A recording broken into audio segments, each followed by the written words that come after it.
promise was made that Lord could keep.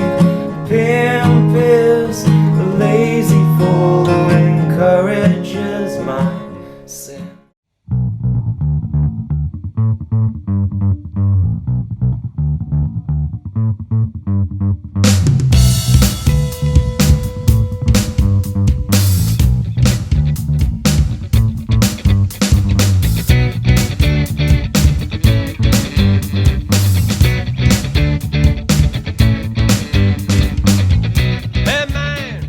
Okay, great. Well, we are in Bangkok, Thailand, and this is the Roman Anton Podcast, and we have Duncan Allan here today. Welcome, Duncan. Thank you. Good to be here. Yeah, it's a pleasure. We just met today. We have mutual acquaintances, I guess, to say, and you are part of the music scene here in Bangkok and Dindang and elsewhere in Bangkok, so I guess we're friends by association, but hopefully we get to know each other a little bit today.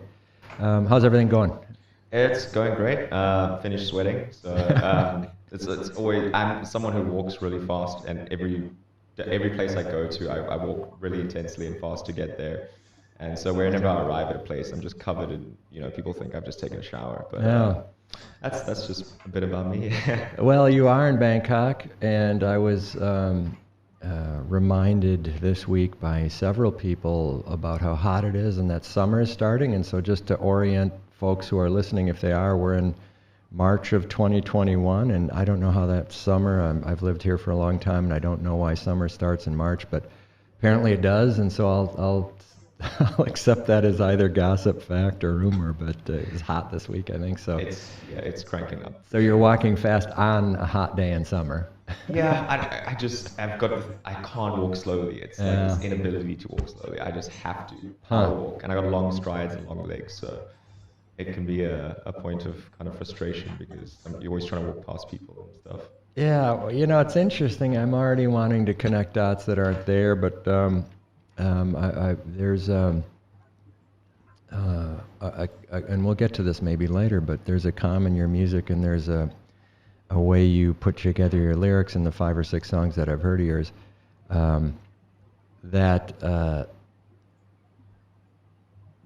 doesn't belie the fact that you walk fast, but also has an indication in your lyrical composition that you have a syncopation in the way you set up the words that's sort of out of the ordinary and quick. And so these are calm, sort of, not folk songs, but these are, solo acoustic songs the way I heard you play them, and you have these lyrics. And so there's a couple times I got stuck and said, wait, what, how is he doing this? What is he doing here? This is out of the ordinary for me, looking at songs, for the first time on YouTube or on my phone, which is hard for me to do a lot of times, as opposed to if I buy an album or a CD or something, right? And so for sure. Listening, I had to stop and get the background noise out, and I was like, well, I got to follow this now because it's peculiar. So we'll see if it links back up, if this speed walking is sort of how your mind works. Or, maybe. Yeah. It's a part of the whole neurosis.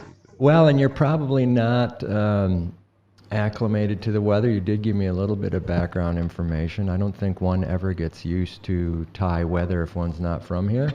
I speak with Thai people and they're never used to it. They're always telling me it's really hot. Really hot. Yeah. Is that just a safe way of saying hello? It might be. Maybe it's just a way to communicate and make conversation.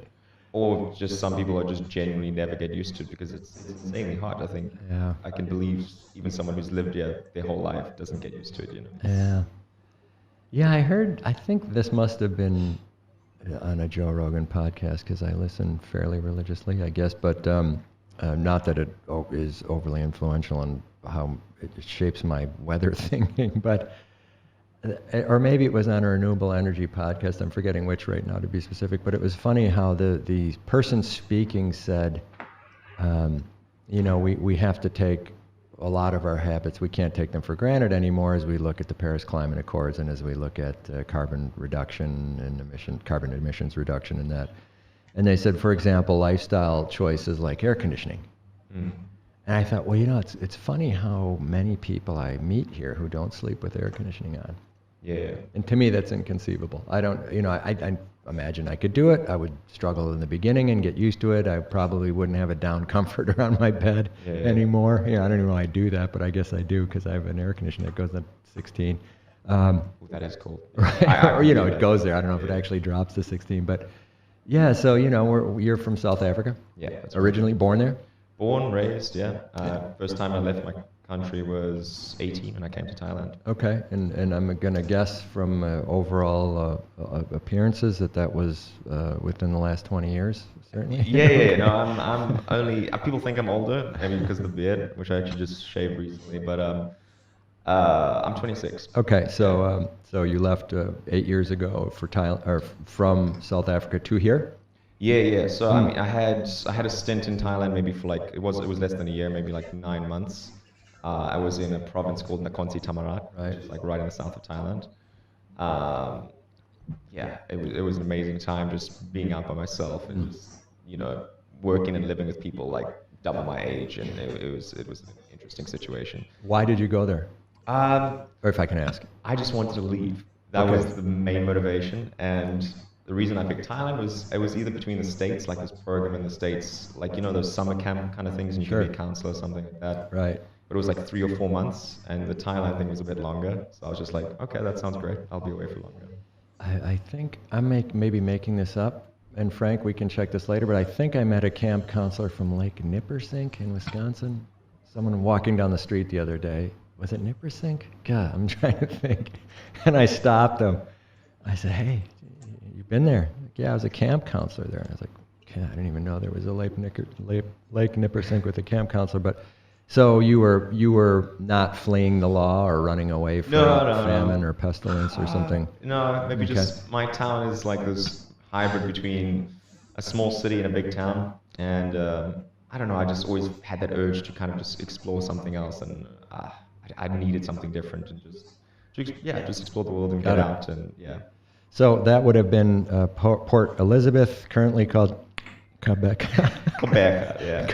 Listen to this, Frank. Lossa, yeah. Go ahead. Quebec. That's the new name of my town. So it was Port Quebec. And now it's Quebec.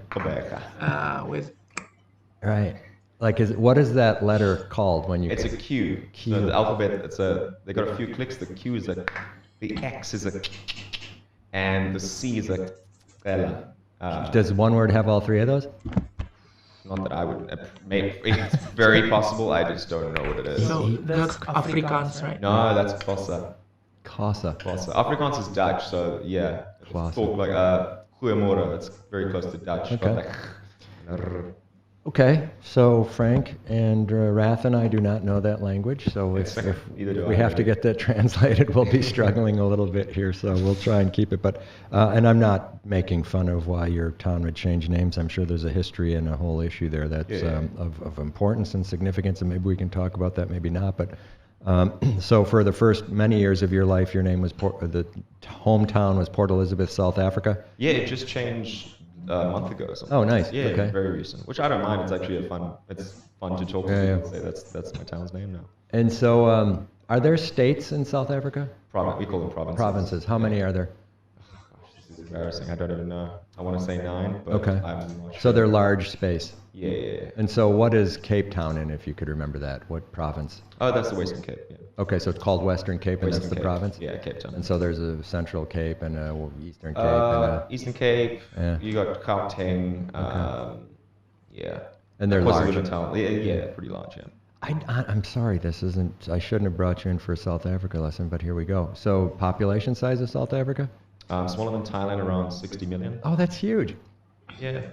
I thought you were going to say 9 million or something. No, I thought they had these vast expanses of like Kruger times 20, and they just said, no, we're not falling for the old thing. We're going to keep green space, but 60, okay, good. Well, that's big. So your Port Elizabeth was small, it sounds like.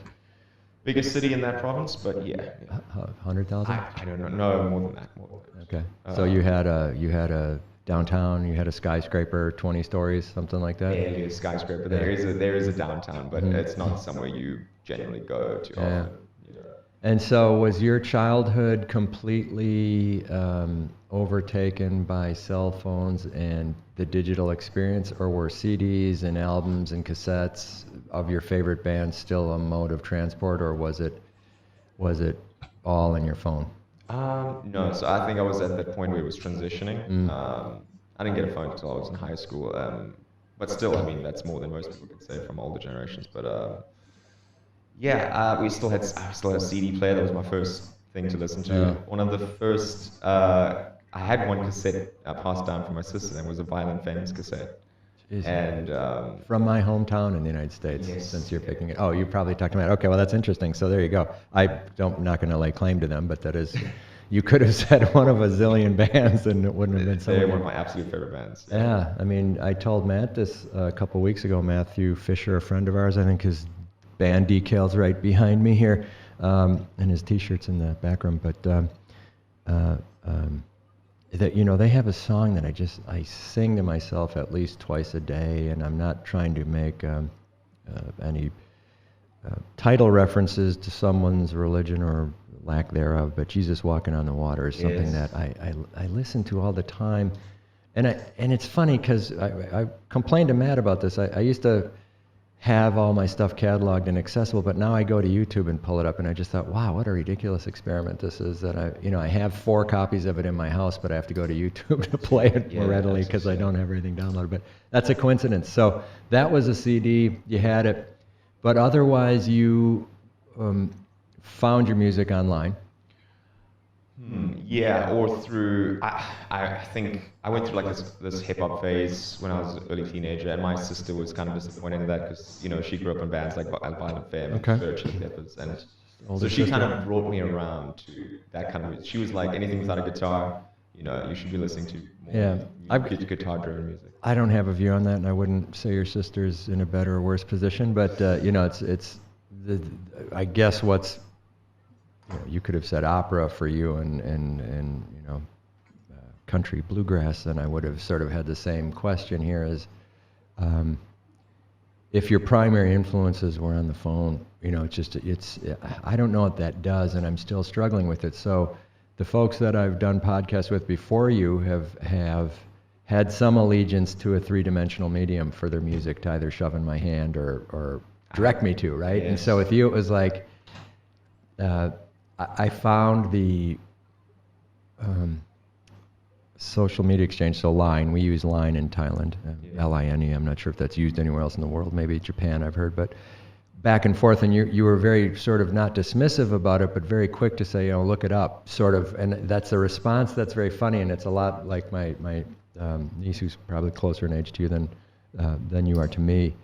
Which would have been her response, is, you know, look it up. Hey, there's a great song, look it up. Not even giving me the link, right? Just sort of look it up. And I thought, yeah, I guess that's how there's a presumption. You know, well, I'm telling you I'm a musician, go look for my stuff. It's less, you know, it was just a very strange way, especially considering we were talking about coming in here. And I'm not saying it was good or bad. I'm not casting aspersions, but I thought, okay, this is right. Look it up. Why did I even ask? You know, like, look it up first, because there's a presumption that if you have a catalog, it's out there, right? Yeah. On some level. I didn't even think that I did that. But yeah, I mean, it's, Yeah, and I don't want you to feel like, oh, I didn't respect the host or something. Yeah. You did fine, and we had a prelude through Matt, which is always, you know, pretty generous prelude, right? You know, whatever. So that's fine. So but I thought, it's really different now, you know, and it's really, and I don't know, this isn't a nostalgia trip. Again, I tend to do that in these, but it was interesting to say that. So as I dug into your repertoire online, there were even segments of songs, and I thought, okay, from my point of view, it's going to be IP protection.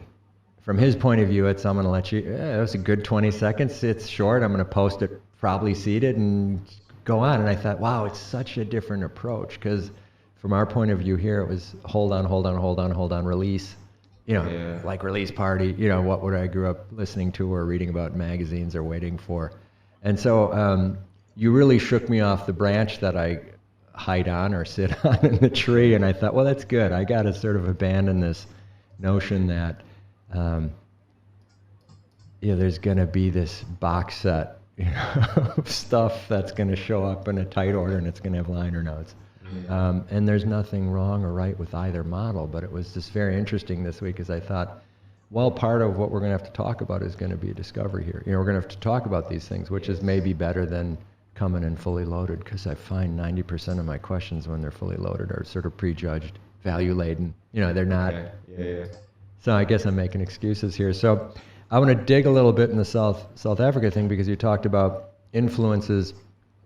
I'm trying to do the math in my head, and they seem slightly unaligned. The Violent Femmes seems maybe 10 or 12 years later than when they were issuing those albums. So you probably didn't get new releases, or you got their later releases, which is interesting.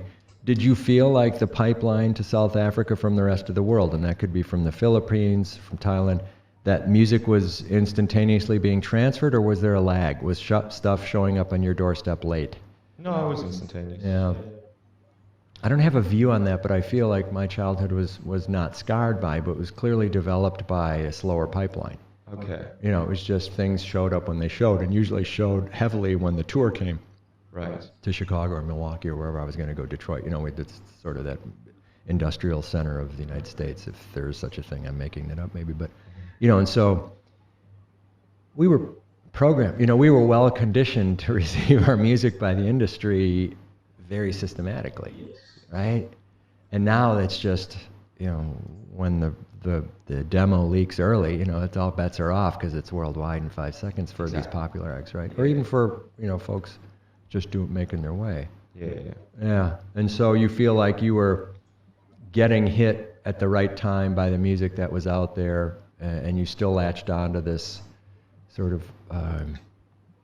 alternative American group as an influence. And what other ones? So this is something that our mutual friend Matt, when we bonded over, was Elliott Smith. I think that was a big change in me musically, and it's very shortly after that when I started writing songs. So Connor Arbus, Bright Eyes, Elliott Smith, the Decemberists. Who else? I was very lucky early on that my parents would always play music, through the stereo, during the night. From Queen to the Beatles to Cat Stevens to Bob Dylan. So I was very lucky early on that I had that kind of influence from my parents and my sister, with all these bands and musical influences. And like I said, that's why when I kind of just started listening to hip hop only, early on in my teenage years, it was kind of foreign maybe for my parents and for my sister. They kind of didn't understand it, and where did that come from? I did grow out of it though, and well, I don't know if you grow into it or grow out of it. I'll defend hip hop a little bit, but I guess it's exotic in a lot of ways. And when you first hear it, you're like, wow, especially that period of time. I mean, there was a huge explosion in variety, right? Yes. So who were your early hip hop influences that just sort of stopped you and like, what? I think it was, I don't even know. Now I can't even think who it was at the time. I think it was general and underground artists. South African artists or American? No, American. I think I was always very into American and British music. Even growing up on television, it was just British and American. So sort of a tidal wave that kept coming, right? Yeah. But rappers that I do like, still would be like a J. Cole or a Kendrick Lamar. People who take the art of lyrics and poetry, Yeah, I can see that. I mean, I heard the first clear clip of Sorrows Won't Drown Themselves, and I thought, okay, this is you put one on that was just the drinking component. I thought, okay, few words, simple thought. I thought, okay, I get this dude, sort of. And then when I went back and you had another clip of the full version, I was like, wait a minute, what? That was a head fake. I thought, this is complicated. And that's the one where I had some background noise. I said, I have to listen to this because it's making me think. And so I get those choices. I'm not saying one rapper makes you think one doesn't, but I get like the onslaught of Kendrick Lamar, and you got to wake up and listen to that. I think to benefit from it, right? Because those are awesome lyrics in a lot of respects. Sure. So how about then the pop convergence? So you early adopter to Violent Femmes because there's a CD and you can put your hands on it. Yes. Who else is coming in, and are there any South African music sources? No, that's kind of sad, but no. There's one musician who I really like from South Africa. His name's Jeremy Loops. This is more, modern kind of not part of my childhood. You know, this is my early 20s, being exposed to this. Oh no! Here we go. Yeah, I just thought. Let's see if Frank knows it. Frank, do you have a South African band you like? I have no idea. No idea. But I know some African like Richard Bono. Richard Bona? He's a bass player. I don't know if he's South African. Frank is gonna go like 10 levels underground. Richard Bona. And I don't know who that is. Okay, so all right, Rath. Any South African bands? Yeah, he said yes. That means no. Okay. That's a polite no. All right, so hit us. What do you got? It's not a South African band, but I'm sure you might have seen the documentary Sugarman, right? Right. Rodriguez. Who Waiting was for Sugarman is the documentary, yes, right? Yes, and he was huge. And But in a period of time, right? Or did it continue? I guess the documentary said he exploded. right, I think it was still like in the midst of Right. apartheid when that was going on before I was born. But again, like growing up with Bob Dylan and the Beatles and stuff that my parents played, Right, Sugarman. Rodriguez was a big influence. Those Right. tracks would play all the time. Right. Album that just exploded. Yeah, it So was randomly. It was funny. An NPR report, National Public Radio, which is an American public radio outlet out of D.C., funded in part by the government, I think, or not. I'm not sure how it works. I know it has an endowment. He was a journalist, and he said, this is a fantastic documentary. And it really was, and I think it was a precursor to a lot of the awesome Netflix documentaries. It's sort of the long play documentary that's very sort of entertaining. Yeah. Entertaining and informative. I guess, right, it appeals to the modern version of documentary. Yeah. I don't know what I'm talking about there, but I just felt like that one was a precursor. Right? Okay, yeah. Well, cool. So you had that. So was it Jeremy Loops? Is that pop music or what is it? Ooh, it's kind of, if I had to compare it to anyone, it's kind of, I mean, he has like his own, he embeds kind of South African music into it somehow. Cool. But I'd say it's kind of closer to like,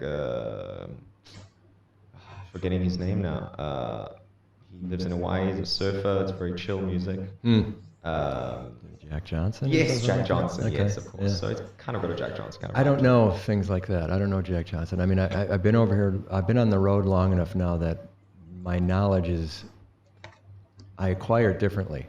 Mhm. A lot of it's acquired through people as opposed to through the traditional ways I would learn in the past, which is intense radio listening or television.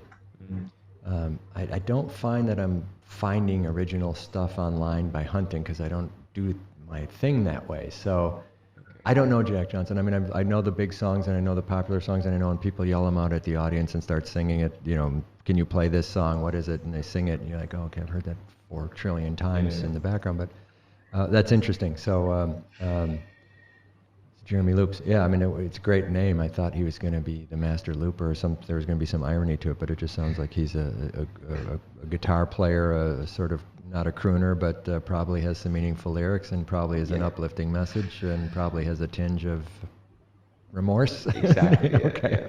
Okay, well, cool. We'll have to, it's good to look that stuff up. Yeah. I don't want to do this, but, you know, when I spent time living in Africa, you know, it was interesting how diverse Simple Borders were in terms of the music, and that's patronizing and condescending, so I'm not sure why I said it, but, you know, Fela Kuti, Nigeria, where I lived, obviously icon, you know, worldwide. But as I listened, you know, Senegal, Ghana, I mean, just the rhythms and the beats really were confounding to me, and when I played in a band there, I had a drummer that really would talk about meeting me later when we'd be playing. We'll meet, and he'd sort of point off to the distances, you know, 20 measures from now, we'll meet, you know, at some 4/4 time that I'm playing. And he was just playing a different universe, and it was so much fun. You know, most of my songs are 3 minutes long, so sometimes we would never meet. You know, we'd never get through the cycle in his head, but it was really amazing to sort of try and adopt a rhythm, and I think like influencers in my life that I watch struggle with that or deal with that. The Talking Heads did a great job of in '78 and from some of their later albums picking up.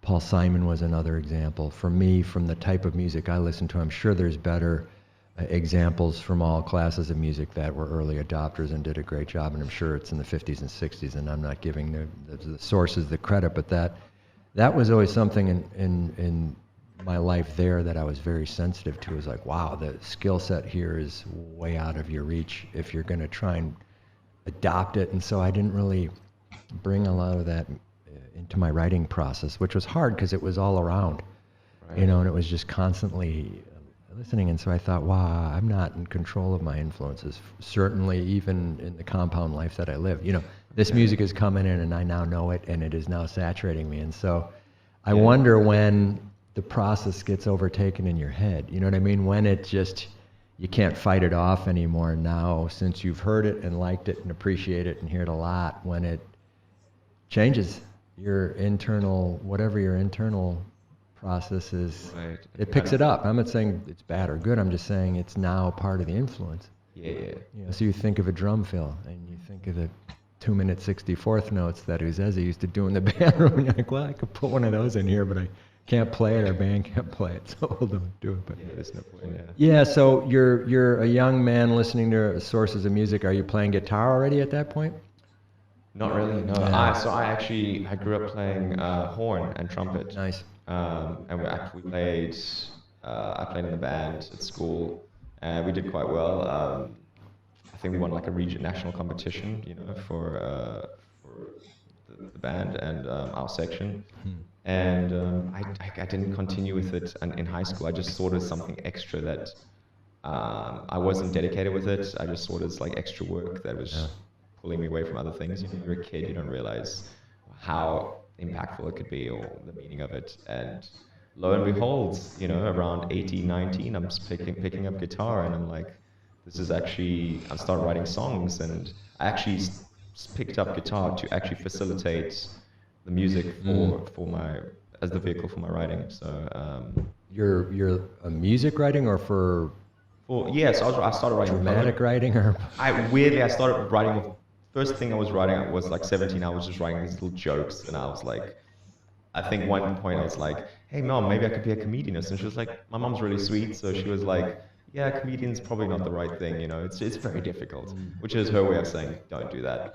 And then I started writing poetry, and I started writing songs, and, you know, started reciting them and maybe playing a bit on guitar, and, you know, it was something the family and people around me were like, okay, that's something you could invest time in it. Yeah, I mean, that's why I asked, is it's clear to me, and I'm just trying to think of, I can't affiliate the word, I'm trying not to have prepackaged stuff, but sycophant. Sycophant is the punch word or the main line in the lyric.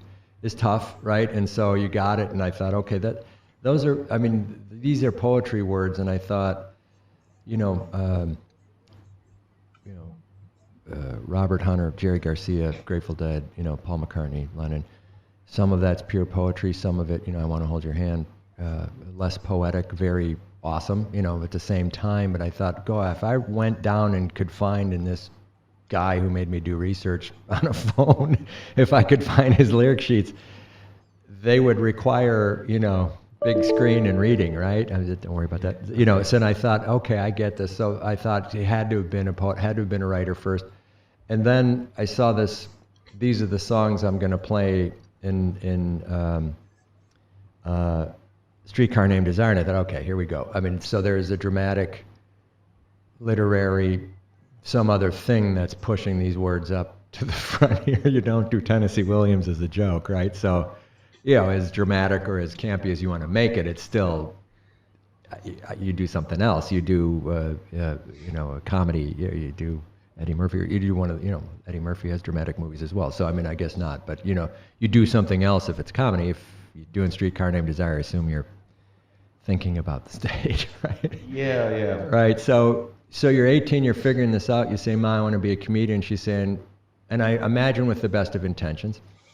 Oh yeah, for sure, of course. Right, not like you're the dumbest dude and my son's, you're the football player, or that's a bad one too. So, you don't have mental skills, don't do that. She was saying, we haven't seen that in you, maybe.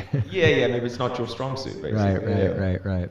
And so you go and you pick up the card and you have these super elaborate lyrics and you're like, how do I put this into a 2-minute and 55-second interval and tell a story? And you're like, that's a challenge. So I'm immediately long form, folk, length, Bob Dylan style, 4 verses, Hurricane Carter, Oh, I love that song. Well, right, and so you're telling stories, and you have no boundary now because you've listened to the classics. The Beatles are a great example, but they finish their stories relatively quickly, unless it's A Day in the Life or one of the other ones, right? So you got Bob hooked up, and you're like, I can do this for 10 minutes. Yeah, for sure. Right.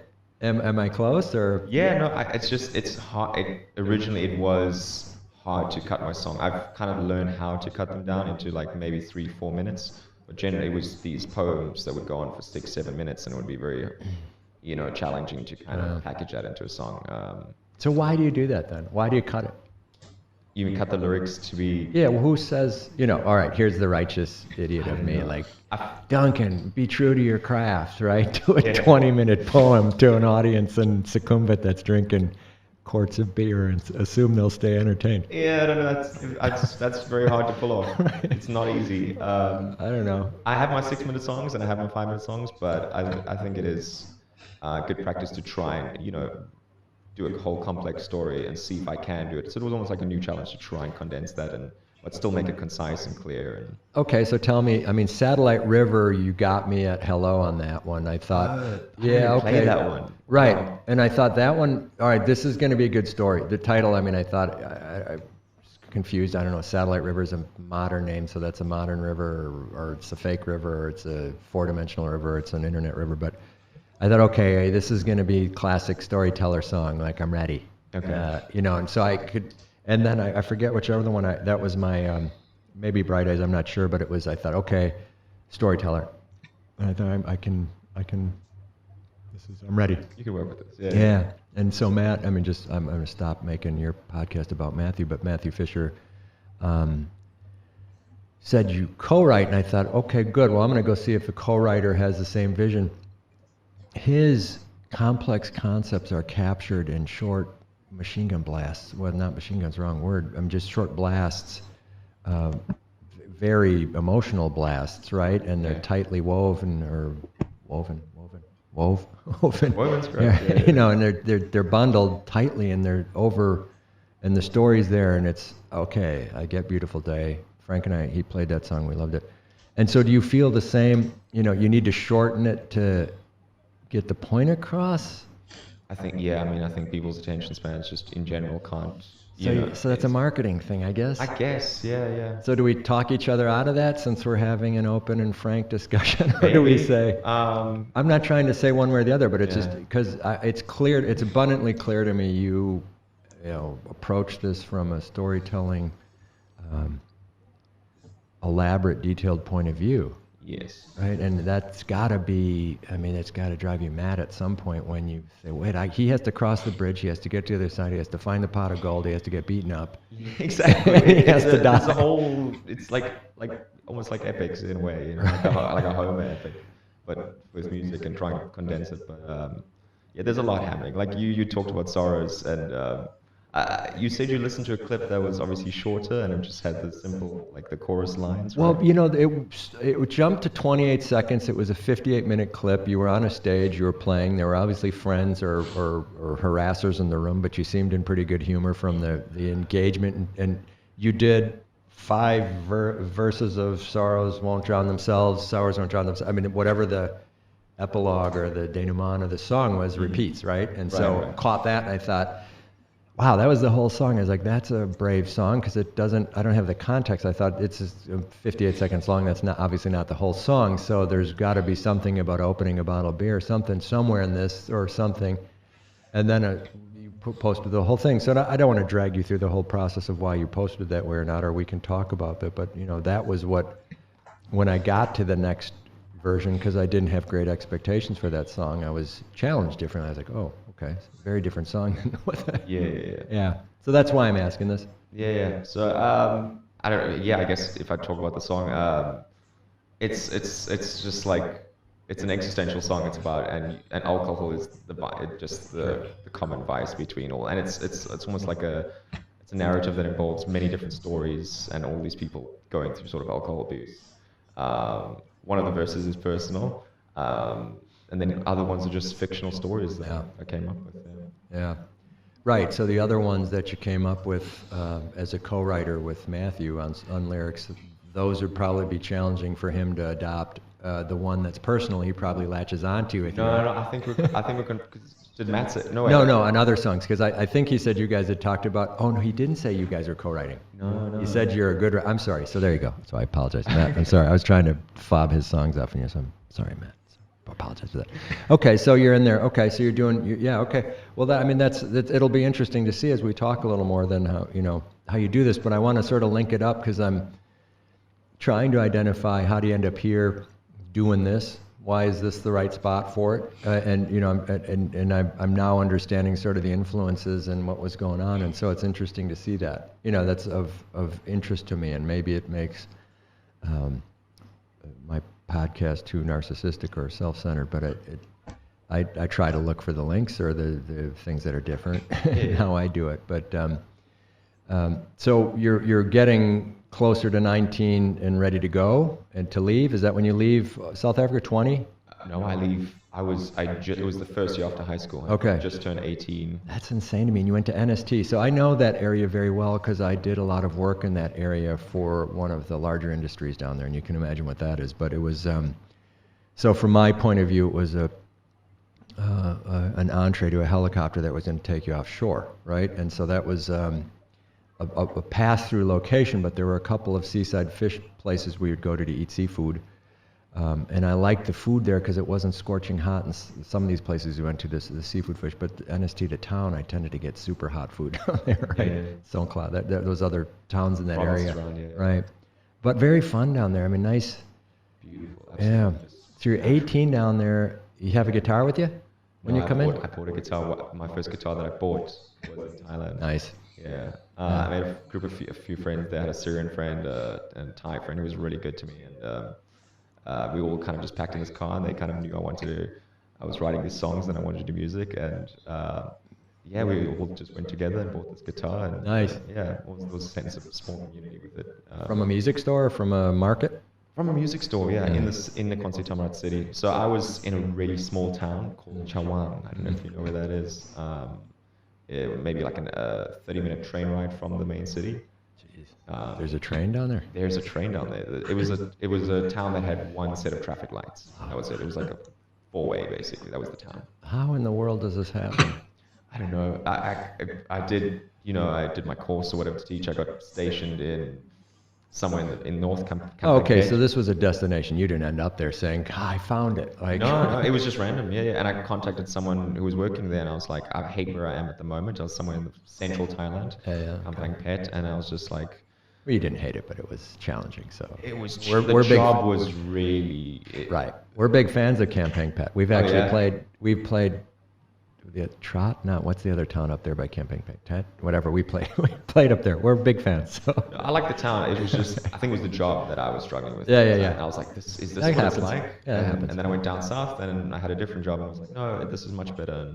And I'm glad I made the move. Yeah. A teaching job, I'm assuming. Yeah. I don't know if we should say this about, but I was 18. It's fine. Yeah. Well, okay. So so you were helping folks. Yeah, sure. And you're in a small town, and you like that. Oh, it was tough at first, but it grew on me. So quickly. Port Elizabeth, smaller? Port Elizabeth it's way bigger. Right. Way bigger. So you went from small to smaller. Much smaller, yeah. When the conventional thinking is a young lad from South Africa would be in Bangkok, right? Yeah, right. Yeah. Right. Okay, so you're not following the template here. No. All right. No. All right, and you're just utterly clueless as to what people are saying to you because the frequency of English in rural NST areas, this is not an insult, it's factual, there's just not a lot of English speakers out in the country, right? Yeah. So you're learning Thai on the fly, but to eat, to get around, you got to learn the words. Right, yes. Right, even if you have a bike or a motorcycle, you got to know what's going on because you just can't get through it. How was that? Was that fun learning it, or was it? It was. It helped that I took an interest in it. It was fun. I kind of just started learning it very quickly. I definitely had this desire to learn it. Yeah. I don't know where it came from, but I think it's just I think the fact that I don't know what people are saying about me also is almost like a driving force to learn, and so that I do know what's happening. Yeah. Yeah, let me lay a defense down for our Thai comrades here. I would never suspect there would be you know, very judgmental language on the other side of the table because you didn't understand. But I guess I do understand it would be helpful to get into the exchange so you learn the language. And did you learn, so you grew up speaking primarily English all the time and you know other languages from South Africa, you said, to a certain degree? To a certain degree, but I mean, my family's English and we always spoke English. And I didn't mean to infer one thing or the other that you should know or shouldn't know, but I was trying to drive it. Were your linguistic abilities proven before this, and were you a quick learner, or were you figuring out, am I a quick learner? I think I was a quick learner, but I never got past, because English was so, it was just ubiquitous, right? It was everywhere, and in my circle at least. And it's the medium in South Africa, so even people who have different languages, it's kind of forced upon other language speakers that they communicate with people in English. So I learned Xhosa quite quickly. I really love learning Xhosa, the language of the clicks, right? Nelson Mandela spoke that language. And it was just my school, it was this thing in school where you couldn't take the language. I couldn't take the language I wanted. I don't want to go into too much detail, you know, make it political or like it's, you know, but I wasn't allowed to learn Xhosa without dropping Dutch. Right. I would have had to drop like science or something. So I was kind of forced to take Dutch. I really didn't like that language. Right. Or Afrikaans as it's called. I would have wanted to learn Xhosa. I just liked the sound of the language. And unfortunately, I just never continued with it. But when we were learning it like much younger in primary school, I found it very interesting. I learned it very quickly. I was picking it up faster compared to other kids. But it just never got past that point of communicating with it. So so I appreciate your putting asterisks next to that, and there's a whole variety of biases or judgments that people may have when they hear this language learning process, and I'm not trying to make you avoid stuff or bring up conversations. I wanted to figure out if you felt like as a 17-year-old you could grapple with foreign concepts, and I think one of the reasons why I bring it up is Frank is the bass player in the Roman Anton band. He's my business partner here, and we he speaks several languages, many languages, and we talked in his podcast, which is coming out in a couple of weeks, about which from Colombo, Mindanao, Philippines, what languages, in what order does it come at you? Because it's obviously not one or two, it could be several. And so I'm sensitive that, even at a community level, sometimes you have influences and biases or influences and language challenges or opportunities that are required as you move around the world. And so, in particular in northern Thailand, the number of varieties and languages is extraordinary and cool. And there are a lot of people who've come into this office who are multilingual in ways that I don't even understand. Yeah. And it sounds like you were on your road to being one of those in your smaller town, and then they changed the name of the town, and Xhosa was of interest to you.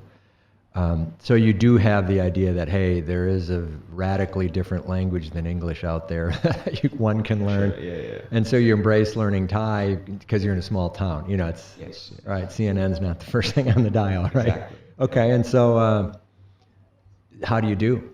With what? Thai. I mean, do you pick it up, or do you? Oh, yeah. Are you bashing your head on the wall saying, "I need to go home"? No, I loved it. Yeah. It came quite naturally. How did you learn it? On your own? Yeah, just taking interest in trying to communicate with people, whether it be at the restaurant ordering food or just other colleagues and stuff. I would, try to be a part of the conversation and engage and also actually a big part of it was teaching kids English and hearing what they would say in return. Right. I would pick that up immediately. I'd be like, okay, let me latch onto that word, whatever they're feeding me based on the translation that I'm giving them. Yeah. So do you know the alphabet from reading it? Yeah. Okay. And did you learn that first, or did you go strictly hearing? And that came later. That was so I could speak for a while, and then maybe like a year or two ago, I actually learned to read and write a bit. Yeah. Which is interesting. Unfortunately, I haven't used it as much recently, but I can still read a bit. You are living in Bangkok now, right? Yeah. Okay. Well, that's interesting. I mean, and part of that's a personal, selfish reason for asking is I'm still working on mine, and to me, it was phonetics don't make sense to me when I read them. I'm a note reader. I'm a letter reader. Yeah, I gotta get that down first, and then you can explain to me. So that's my impediment or my good skill or whatever. But I learning by another language to learn another language, the phonetic writing to learn. Like, I can't do that. I just don't learn the letters, which was a much more burdensome process, I think. But it's the way I had to do it at this developed stage of my life. It was to learn the letters first. So you're picking it up, you're double tracking it, speaking it, writing it, maybe a little bit. You're teaching in some capacity, or you're out helping folks in some capacity. Sure. Yeah. And you're playing guitar 100 hours a day, 5 minutes a day, not playing at all. Do you have a band, or did the Thai guy and the other fellow, were they drummer and bass player, fortunately? No, I wish that would have been awesome. Who knows? Maybe I would have had something like concrete, like a record or something to give you. But no, it's actually, this was a long and hard process just to even get on stage. I didn't get on stage for years, even 2 to 3 years in Bangkok. My first 2 or 3 years in Bangkok, I had absolute stage fright. I wasn't doing any theater or music. And I actually met Matt. This is, I'll say that I love Matt. He's one of my favorite human beings. Shout out to Matt. I love the guy. I wouldn't be doing this or even doing gigs if it weren't for him. But yeah, I played an Elliott Smith song at an open mic at Fatty's. Right. And I didn't want to get up on stage. I had a good friend of mine at the time. He pushed me to do it, and he even supported me and sang a song that I played on guitar, and then I sang. And it kind of just went from there. I just kept going back and getting over the fright of being in front of people and performing.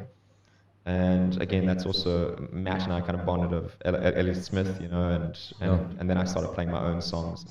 He, really was encouraging about that. So what year are we in roughly now? When I started playing, I want to say 2017. Okay. So yeah. Okay. And so that's interesting. There's a lot in there that I sort of want to grab onto to see if I can continue the thread of my thinking here. When you were back in Port Elizabeth, is that on water? Is Port Elizabeth on water? Yeah. Okay. It's right on the coast. Yeah. Indian Ocean? Oh God, man. Or is it at the Capey? No. Okay. It's kind of, it's right at the tip, so it's almost like it's converging, but that's more in the Indian Ocean than. Is there a lighthouse in there that's on a coastal area that's surfable at Port Elizabeth? Oh yeah. Jeffreys Bay, which is a 45-minute drive, is one of the world's most famous surf spots. I've been there. I actually went in the water with 2 people one day, and when I came out, some guy said to me, "There's shark-infested, crazy water right there. What are you doing?" And I was like, "You're pulling my leg." And I asked the girls, I said, "What are you doing?" They said, "Well, you're bigger than us. We figured you were the one who's deeper in the water. Thanks for coming out." Okay. But it was so beautiful on that coast there. Yeah, it's gorgeous. I mean, it reminded me of, and I'm not a big world traveler, but parts of northern Scotland, parts of northern California, obviously cold water areas, right? That have I don't know if it's a repeating structures, but rocky, piney trees, dark blue water, right? Kelp. I remember getting my legs wrapped up in that kelp. I was scared to death. I was like, and these were big waves. I was completely out of my element, but it was so beautiful there. I thought, how do you pass this up? Yeah. It was offshore. It wasn't shore breaking stuff that was going to kill you. Was it exactly Jeffreys Bay that? Yeah. Wow. I thought we were on the other side from what we said earlier, and so now I remember, because then I drove all the way down to the Cape of Horn or whatever the thing at the bottom is. Yes. And then I went into the park, which is Diaz. I'm not sure. Diaz Lighthouse. I'm not sure what's down there. I remember the name because it was the same last name as a friend of mine. And then went up into wine country, and there was this sort of Afrikaner sounding. I'm sorry, I'm saying that. I don't know how to use that word. There was some confusing towns and then some sort of less confusing town names. But I did that loop and then went back to Cape Town because I was going up north of Cape Town to get kite surfing lessons in a bay. Okay. Yeah. And the water was freezing, but it was awesome. And I met some Polish guy so my origin's Poland as well, so I get to say that. I met some Polish dude who told me, but that area was beautiful. Absolutely gorgeous. Yeah, windy. I mean, it was 18 knot winds in my first days for kite surfing. It was harrowing. Yeah. But so you're down there, and so you have, are you a sporty guy, or are you not sporty guy, or what's the? Luckily I was, but I think it was just because of the culture of my school. It was heavily sport orientated. And band. Band, yes. Unfortunately, I was a bit lazy with that and I didn't continue with it. But sports was everything in my school. Rugby. Rugby. I loved soccer. I loved So football. football. Yeah. We call it soccer as well, which is odd. Because you're right. Because that's the right name for I it. don't know. I still leaning towards football, but I don't care. Doesn't matter. because we don't have American football, so we shouldn't. Yeah, have of course. Yeah. Yeah. But I played a lot of rugby. I played cricket. I played tennis, hockey. Okay. But hockey and not hockey. Rugby and cricket were. Cricket's the main summer sport, and rugby's Yeah. the big winter sport. And rugby's huge. In South Do you have Africa. snow down there in that area? In the mountains? No, Yeah, not. so you can play and you're freezing and you just smash into each other and you warm Yeah. up. Yeah. Yeah, I remember going inland for like a school rival school kind of thing when I was much younger, and a match, and it was in Bloemfontein, which is central north, and it was the fields were kind of iced up, and we were playing barefoot. And, Yeah. but it was fun. Yeah, that's just toughening. Yeah. A leathering experience. Sure. Yeah. So the reason I asked that is when we had Ike Nwankno in that chair a couple weeks back. He's a national champion, professional NBA player. I met him one time. Right, and so he's an icon in town. Icon is ha ha ha. But Ike is we love Ike. He's awesome, friend of the company, friend of us. He's used to being on stage. There's no stage fright. Okay. Yeah. Right, so I'm trying to loop this back. Like, you get that experience. Grabbing the microphone may be hard, but you're used to being in front of 16,000 auditoriums that are going crazy. I wonder if that takes away some of the stage fright. And so I always wonder if a huge benefit of high school sports for me was to perform in front of people and find out if you were acting or if you were actually performing and playing hard, or if you were in your head, and sort of when I think of successful young athletes like an Andre Agassi or people that I watched grow up and play when they were young, 14-year-old, and they win world titles or champions or Wimbledon or something at young ages, Boris Becker, they seem to be able to concentrate at a level that's supernatural, right? Yes. And so stage fright isn't even if it's a factor, it's tiny, right? Yeah. And so did you have, where's your stage fright come from? Because you're a sport guy, so you're at least used to performing, or you're used to being physical in front of people, which may be different things. Yeah, I think so. I never considered like a performance aspect of it. Okay, so that was just straight out, I want to pop the guy or get the ball, or I want to score, and just like being in it. if people are watching. Yeah, I guess that's the great equalizer of sports is, I would play it at night in a field, right? I don't need an audience, right? So you hear that, and I tend to believe athletes when they say that, like, I love playing, right? Some of them, others doing it for the money, especially later in their career if they have injuries. But so you didn't have a lot of precedent. You weren't performing in high school in the yearly play. You didn't play no. the Christmas Story. You weren't the main dude, or Oklahoma. You weren't the main. No. That's a girl, I guess, but or Annie Oakley or whatever. Yes, All right. But no experience with acting until again 2017. Yeah. The music thing is made me start doing the open mics and that, and then I go and audition for naively with no headshot, no nothing. I just thought, let me give it a try.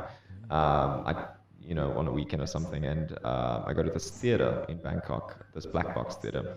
It used to be located on Sapan Taksin. Is that in the Shatrium? Yeah. Shatrium, yes. Exactly.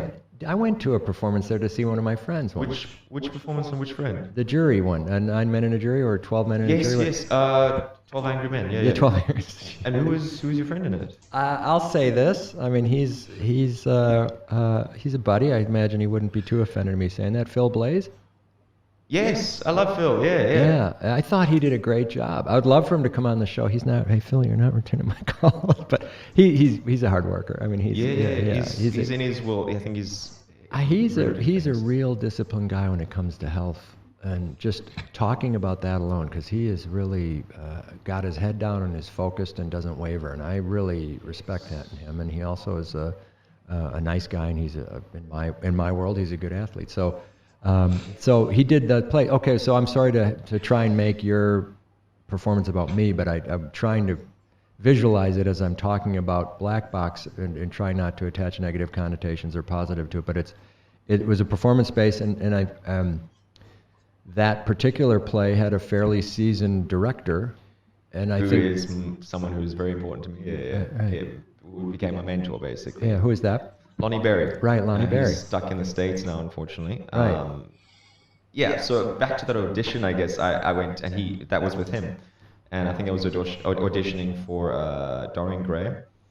And Oh, right, that was the next performance, that was wasn't the it? next performance. And that canceled, didn't it, for some reason, or did it go? canceled. Oh, so you would probably come. So it canceled because the rest of the cast dropped out a week before, which was a terrible situation. And then we did it again. We came back. That's right, because I think I even bought tickets or asked, can I get tickets or something, but okay, I'm sorry, but good, so you placed it temporarily for me, so Yes, you were, yes. well, good, okay, so go ahead. So what happened is, Yeah, I mean, I'm a kid who's just yearning to act and never had any experience. And I just did a reading, and I don't know, he must have seen something because he was like, okay, there's something here.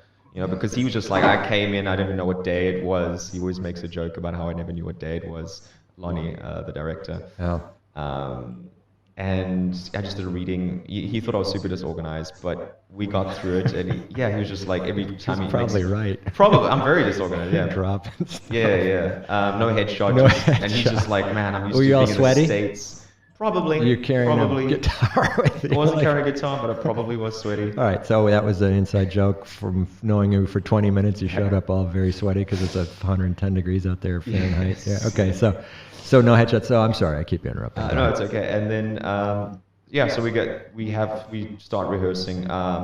Phil was actually Dorian Gray, which makes course, sense, of course. right? Then the guy who was playing Lord Henry dropped out. I was doing like a few characters, like just the small parts, which was amazing that he offered me just even these small parts. I had no experience. Yeah. So I was really excited about that. And then all the people I was working with, they were all experienced and have. One guy has a degree with it. Phil is very serious about it. You know, they're all very dedicated people and take it seriously. And here I am, this kid, just walking into this thing and kind of lucky that the director took an interest in me and, you know, gave me the opportunity. So Lord Henry drops out, the actor. He's an actor, like does things. And so instead of moving someone else to play Lord Henry, he asks Phil to do Lord Henry, and he asks me if I would be willing to do Dorian Gray. Uh-oh. Yeah. And I accepted. And unfortunately, the first version of the cast didn't go through. Like you said, it got cancelled. And we got new cast members, and the only two original cast members were me and Phil. Ah. So I got to know Phil very well. You know. Good. Yeah. Give him my regards if you talk to him. I will. I'll try. I'll message him after this, actually. Tell him I'm offended he doesn't like me anymore. I'm joking. He's awesome. And yes, I worked a lot with Phil. But yeah, we did Dorian Gray. We pulled it off. It was good. Yeah, I don't know why I missed it. I think I was traveling a lot for whatever work I was doing then, and I remember engaging with him because I think we were still playing basketball at that point together. That's the connection, yeah. Yeah, right. There's no other connection for me generally. And I'd heard about the travails for that, sort of getting it off the ground. But so good. So that's serious. I mean, that's not 5 lines in one scene. No, it's the whole play. Yeah, every right. scene. Yeah. Right. I love it. Do you have recordings of that? We do actually have a recording of that. Yeah. But it's not in your hands, and you're not allowed to release it. Probably not. So why is none of that on your Facebook? I say I'm trying to get into the. It's long and. Even like a monologue of not yours the or high- something, right? Yeah, I know. I should. I'm telling you how to live your life. I'm sorry. That's okay. I need to be more. Well, okay. So I how don't about Tennessee Williams and Streetcar? You have versions of that you did that are not on there. No, so I was the musician and the narrator in Tennessee. Understood. You Yeah. sang the one song. Yeah. I forget what you posted, but it was I learned that on the piano when I was probably when it was back when it was Which written. song was it? Yeah, whatever you played. Okay. Yeah, so we did another play after that, which was like a 7 short play. We got a company together, and we started doing. Acting became quite a big part of it. Without Lonnie. With Lonnie. Okay. Lonnie was always the Okay. centerpiece. Yeah, I was Yeah. gonna say, So that's a he segment. created this company with me. Phil didn't want to be a part of it, I think, long term. He had his own engagements. But he did this one play with us. And we did Tennessee Williams after that, maybe 6 months later. I was just the musician in that. And that's when COVID hit and the theater closed down. And Too bad. it is it's unfortunate. So Streetcar, my understanding of that is Marlon Brando, Vivian Leigh movie. Yeah. Is the Broadway piece, does it also include musical elements? Or does the... I'm not sure. But I think it wasn't Marlon Brando that actually was doing it on stage before. I That he couldn't I think tell he you was that. doing it on stage, and then He couldn't have been singing. no. Okay, I don't right, think so. sorry. I don't think it was a musical. Right, okay. And I'm this sorry, I don't this know. wasn't so much a musical. It was just it was almost like I was the street busker, Right, so we right, kind of right. incorporated into the Yeah, yeah. performance, and I would just narrate the story. Yeah. Yeah. Just like for Dorian Gray, we had Keith and Carter, who was the narrator. I don't know if you know Keith and Carter. He does. Oh, he's Is that a name, Keithan? Keithan, yeah, Keithan Oh, okay. Carter. He's performed like Maggie Choos, and he's this incredible singer, jazz singer and blues singer. Sorry that I didn't know. Yeah, he does Maggie Choos, a lot of what's that other one? It's in Tonga. I can't remember the name now. But anyway, it's okay. But yeah, he was the narrator Okay. for our play. Yeah. And you had okay. Well, that's okay. So,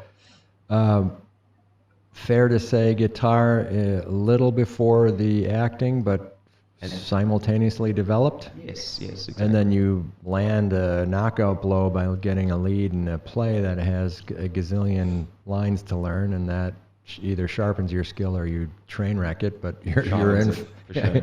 Yeah. And so you're quick to pick up the language. Were you quick to pick up memorizing lines and actually making them your own, or was that not?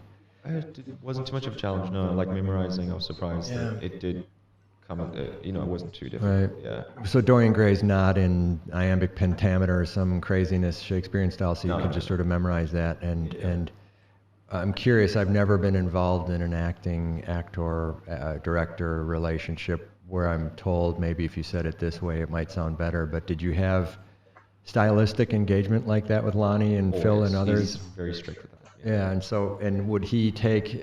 I'm just curious more about your receptiveness or your influence here. But did it make sense to you, like how to say something that arguably doesn't have a precedent? So I would guess a Beethoven sonata, to the extent we can understand them, and the musical markings are probably roughly close to what he was envisioning, but there's no way of knowing because there's not an original recording by him, right? So it's, and then some of these things aren't even written down.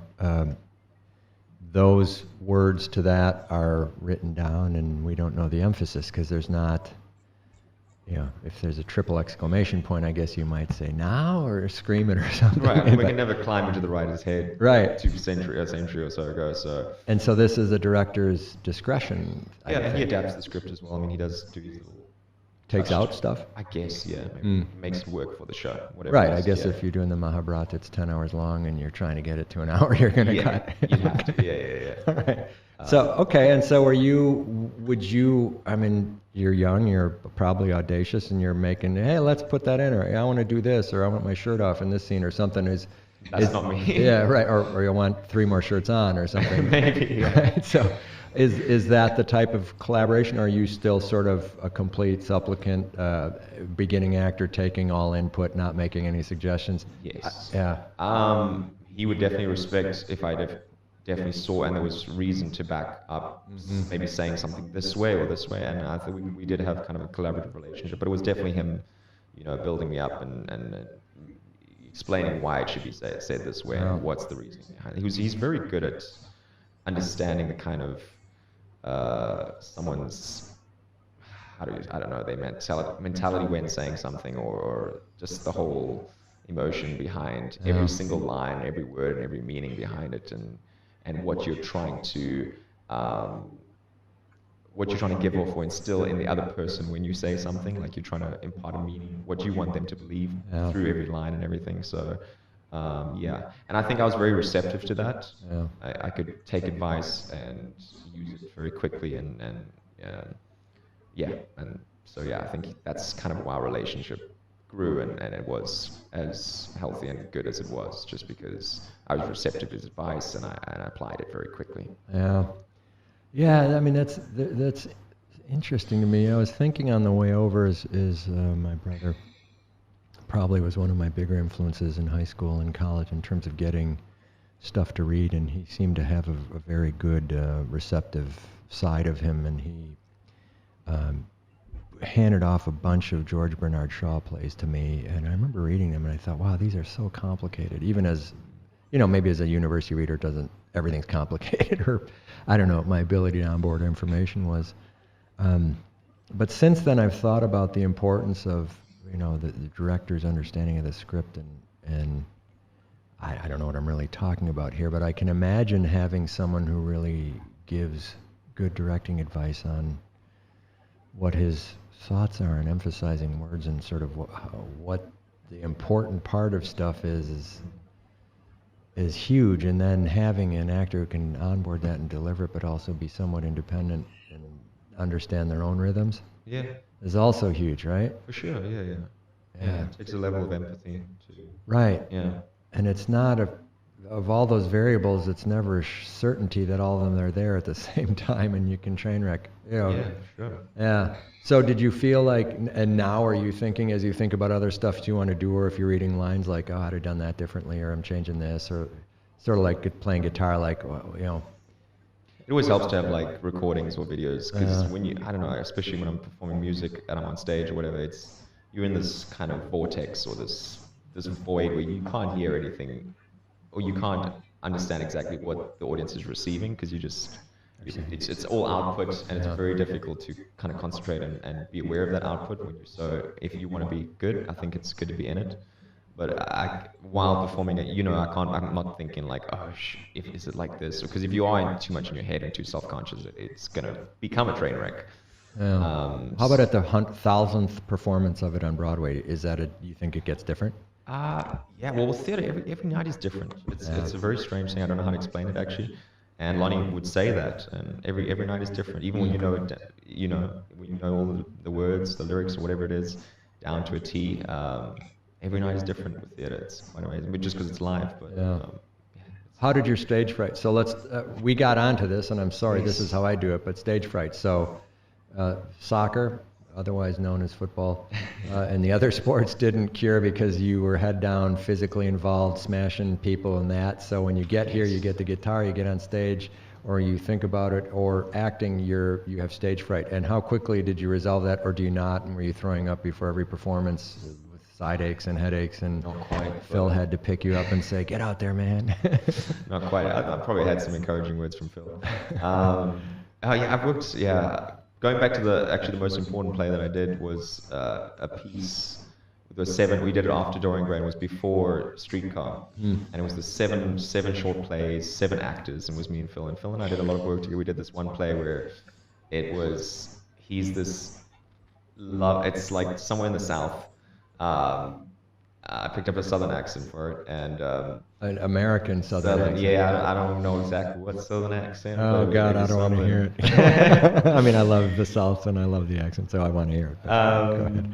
Yeah, so I mean, just working with Phil, it was the story where he was a preacher who we had a relationship with each other, and I've just been brutally excused. I don't know if this is usable, but gangbanged and put in hospital. That's the role I'm playing.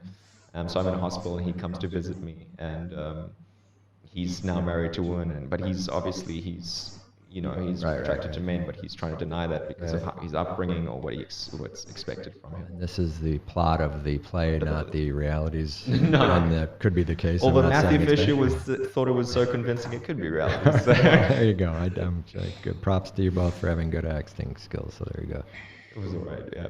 Yeah. Okay. Well, and so that was stage fright, the 7, your best work, but did you have stage fright? I think that helped me. I think the theater, simultaneously while doing music, theater was the most important thing the part of the whole performance that helped me get over it. Theater was the driving factor that helped me get over stage fright, I think. And so is your propensity or skill set or desire or motivation now, you walk in and grab the mic and you're going to have Hamlet memorized and you can go blast that off, or you're going to pick up a guitar and do a Hamlet guitar combination, or more guitar music, yeah. And you're fine and not nervous, and you're sweaty because it's hot, not because you're nervous. Well, that's a quick evolution, right? Right, yeah. And sort of one you wanted to confront, obviously, or you don't do it, or you just say, well, maybe I'm better off in the back room, doing visual arts, or helping with the scenery or something, but you went straight to the front of the line. So lucky break, whatever skills, you drew a lead role quickly, I guess. Very lucky. I mean, again, that's Yeah. it took a lot of trust from him to kind Yeah. of make that leap or jump. Yeah.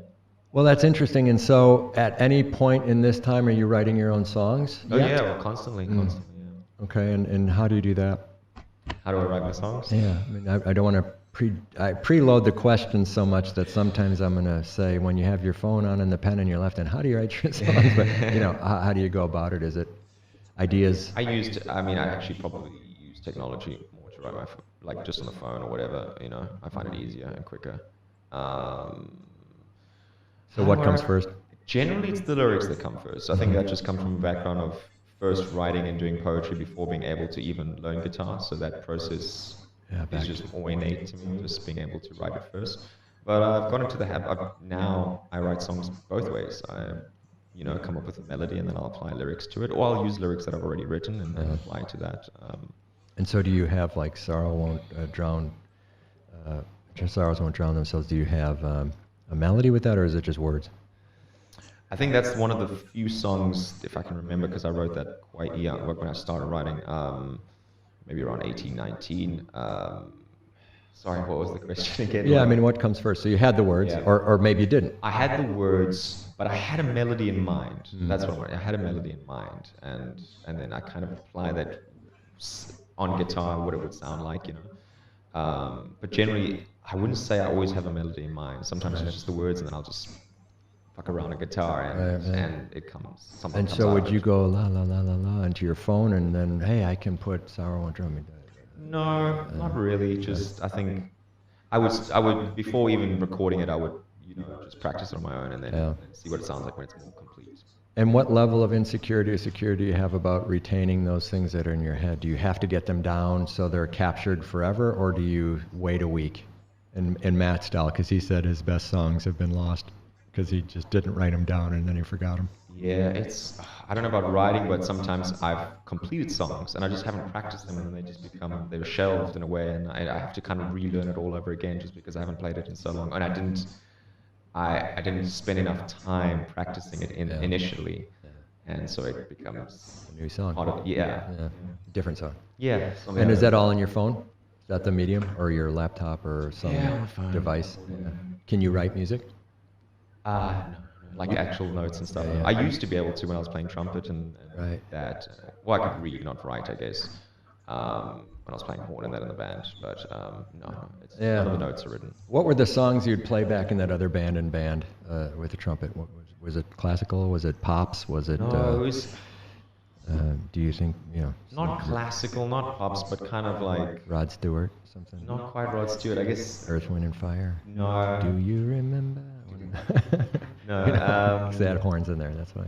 Yeah, it would be all not classical, but Right. like classical pieces, like maybe classical jazz or classical kind of This is woodwind, brass kind of instrumentation pieces. Yeah. And that can be very quick, and so 32nd notes, 16th notes, you're reading it in a trumpet, you got to get on top of it. Yeah, so that's a faculty that if you develop early, I think it's easy to say, oh, I can see those notes, but so you're not struggling or enamored with exact tablature writing abilities or actual score writing. Yeah. Well, it's interesting because Frank and I are very different in that regard, and I learned at a young age to read music, and putting together our music book is a huge challenge. And Frank's ability to replay a song 1,000 times in a row, the same notes, is uncanny. So he relies on his ability to play what he knows he's playing, and I rely on the ability to write it down. And it's just different approaches. So it's funny how we deal with those music books, and it's just round hole, square peg, both directions. So we sort of come up with it, but it takes a long time. We have a guy who helps us with the software to do it. So it's an elaborate process. So I always ask the question about songwriting and physically doing it, because we still haven't found the perfect mix, and I think until the day we can think our thoughts onto paper, it's still going to be an elaborate process of converting it into tablature or notes, right?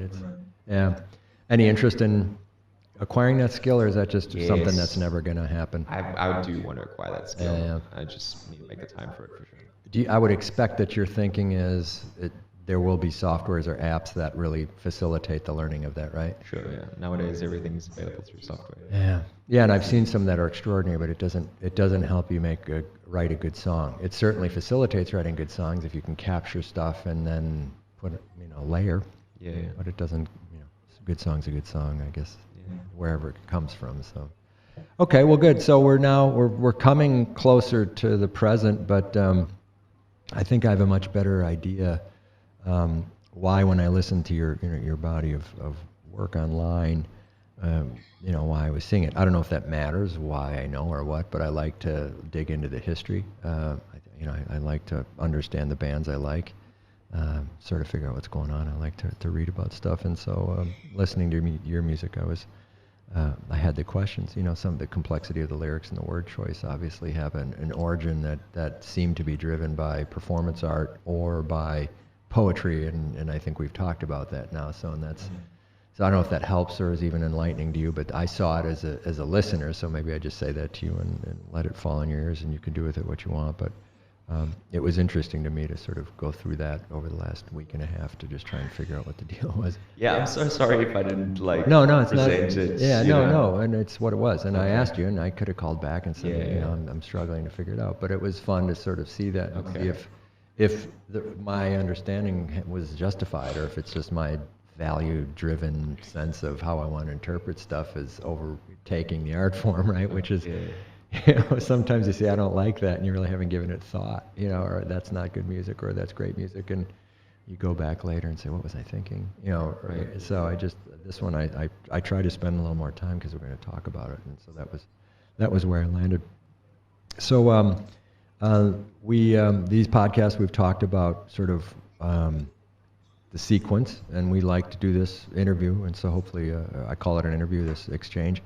And then we have a performance, and then today we're going to go out in Bangkok to a place that you like and you're happy with, and so you picked a physical structure where you play music, so that's fine. Other people, Will Corbin, we released yesterday. We went to a noodle shop on Rama 4. We went to Dynamic Studios. We played basketball with Ike at Chulalongkorn University, and he has all sorts of gyms around the neighborhood where he can play. But so that was fun for us, and Frank and I played defense against Ike, and that was a complete embarrassment for us both. So that was well worth it.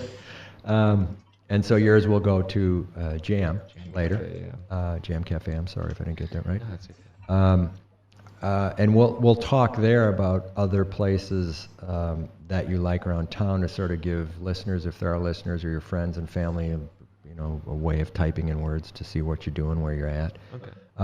But sitting here now, you've mentioned the Shatrium. I'm not sure if I'm saying that right, if it's Chatrium or Shatrium. And there's one down on the river, and it's in a huge complex. And then there's the Playhouse in there where Lonnie and you guys put on your black box plays, if I can call that right. Yeah. Okay. So we heard Streetcar. We heard a couple of other things that Dorian Gray, some other things you worked on.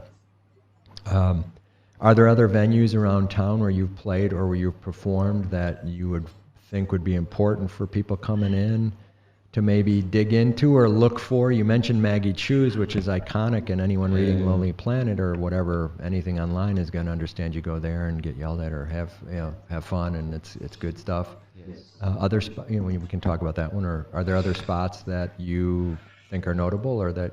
Fatties, always Fatties. Fatties, right? Fatties. Jam, Speaker Box is another one which is amazing. We played there last Saturday, yeah. Okay. With Matt and his band. Black Cabin is another place. I was lucky, I think, my first gigs in Bangkok were at Black Cabin and Maggie Chu's, surprisingly. I played there once before, yeah, and awesome venues. Just Black Cabin. I've never heard of that. Really good. Rama 4, yeah. You're very close to Prakanong BTS. It's kind of... Well, that's Frank's old neighborhood. And they kind of... You always say that. If I say, where is it? You say Prakanong. I think I don't know where that is, so he just says it. Oh, it's in Prakanong. Okay, then I'm never going there.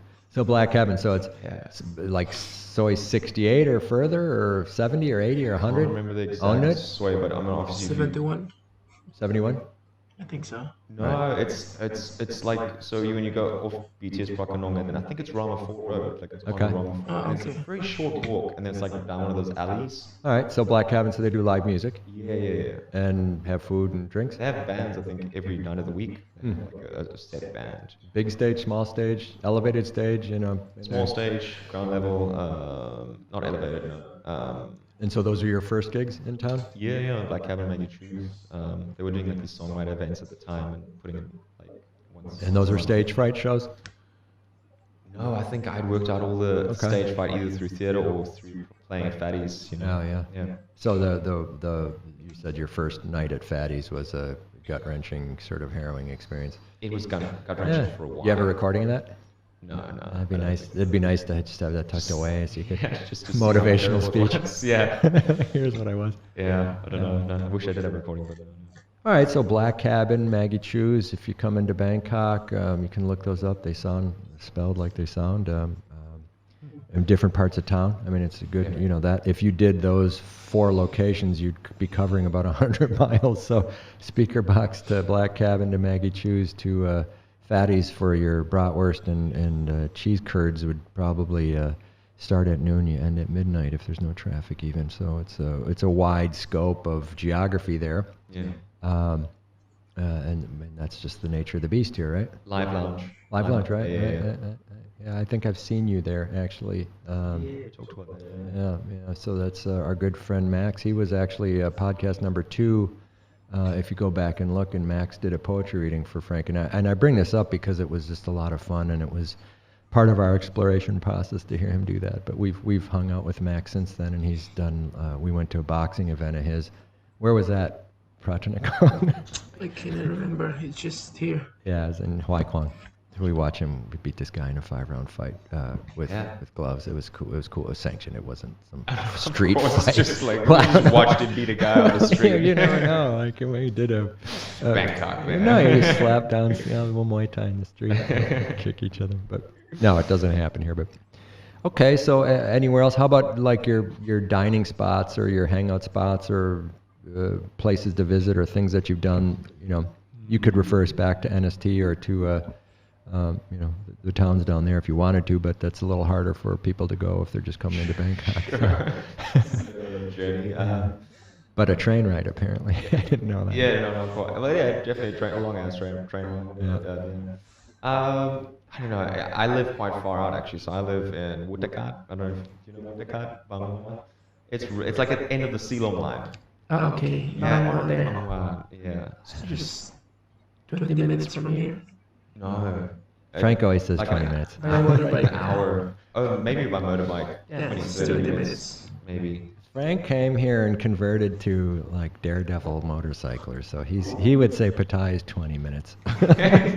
For him, it is, yeah. He'd get on a Vespa and go 200 kilometers per hour. Like, I got this. With 2 guitars, you know, one acoustic and a bass or something. Yeah, well, okay, so yeah, you live far out of town, so Yeah. so So I mean, I think Fatty's is a place I'd always go to if I could, you know, live closer.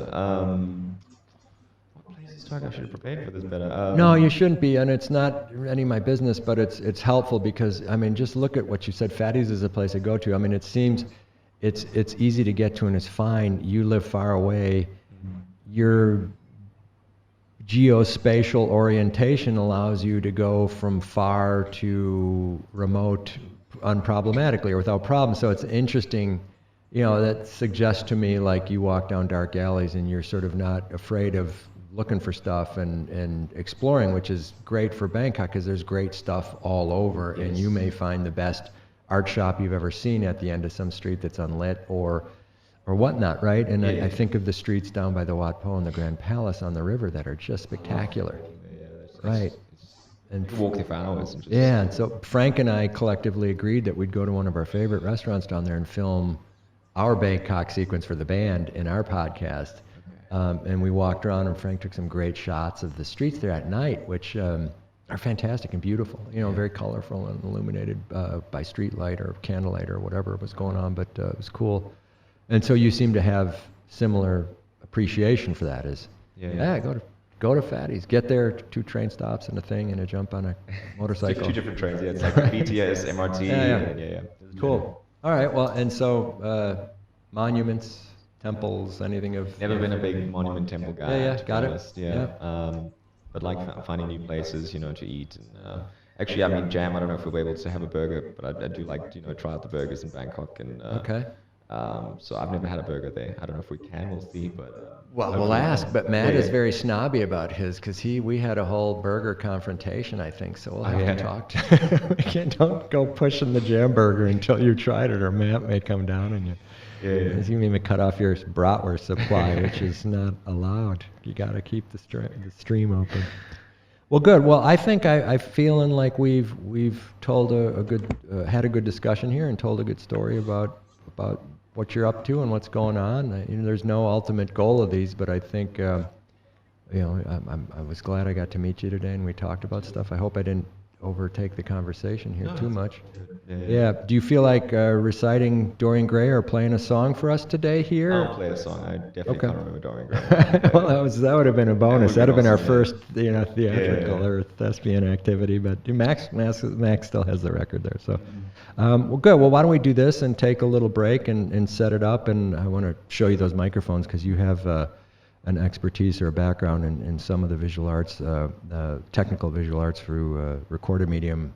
It'd be interesting for you to see because we not struggle, but we experiment with different cameras and different things here. And as we go out on the road and record the remote sessions, we've had acoustic challenges, to say the least, and focusing challenges. So be interesting to see how we set you up today, but we usually just sit right there. So let's do this, Franco. Why don't we take a 5-minute break and come back and set it up, and you'll play a song just so we can jump straight into it. Is it one of the songs that I have listed, or is it a new song, or what do you got? You mentioned Sycophant as a lyric, Gaslight. Okay, Gaslight. Which is the first song Matt and I will release on an album. Okay. Very shortly we'll release that song, actually. Well, good, because that one is I don't think it's credited as Gaslight, or maybe it is. But good. Well, we get to hear that. And so we'll take a break. Franco, let's shut her down for a second. Okay. All right, thanks. Okay, so we're back for part 2 of today's Roman Anton Podcast with Duncan Allan. And Duncan, you said you were going to do Gaslight. Gaslight, so, yeah. I'll turn it over to you, or you can talk or start singing, whatever you'd like. So, Okay. Duncan Allan, ladies and gentlemen, doing Gaslight. Cheers.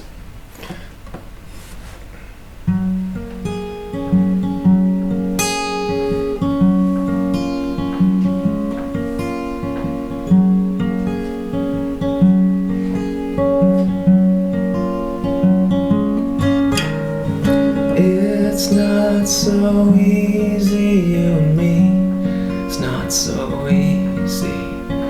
You looked at me in that way, with those eyes. The world melted away, sound disappeared, and time stood still, while my heartbeat was frantic. To learn your tension starved soul was hidden by your eyes. Darling, I'm sycophantic.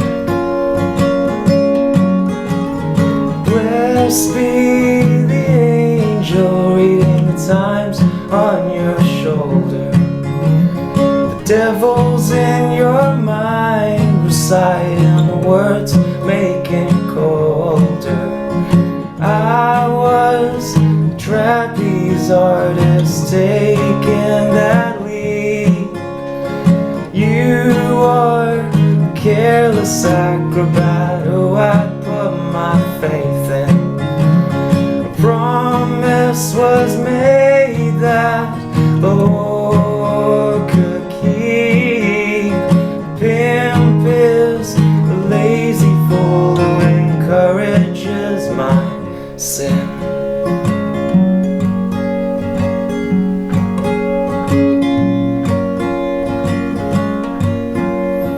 It's not so easy, you and me.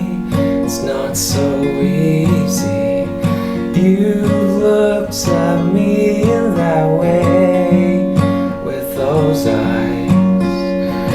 I looked back, a deer caught in headlights, seeing a heavenly light. You had a knack, a gift of charcoal pyres that I once burned bright. I was kept alive by fire in her eyes. Souls falsely intertwined by burning bliss, bought from hot sex and lies.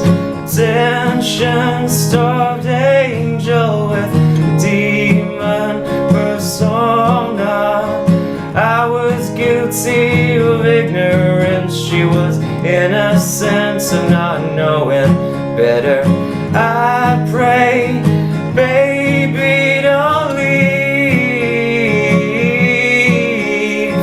She clings and he's gaslights breathe. Her stare was the unyielding glare that made airless beauty devilish chair. I sit, I wait, eventually it breaks, leaving men falling into temporary despair.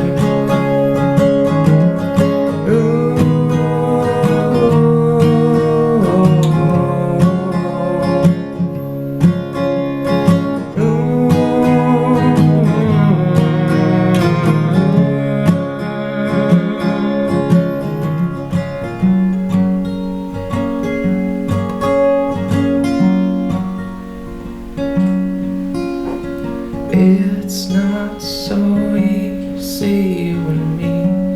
It's not so easy.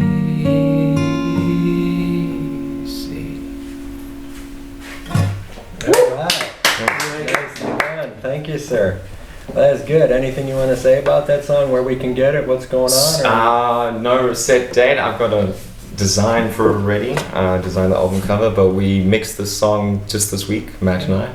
And yeah, we're hoping to release it very soon, in the next month or few weeks. All right. Yeah. Ladies and gentlemen, Duncan Allan, Gaslight here in Bangkok, Thailand. Let's shut this down and go to Jam Café. Jam Café, let's do it. Jam Café. All right, thanks. Appreciate that. That was Cheers, very thank nice. you. Very, very nice song. Thanks. Thank you. All right. Almost Thank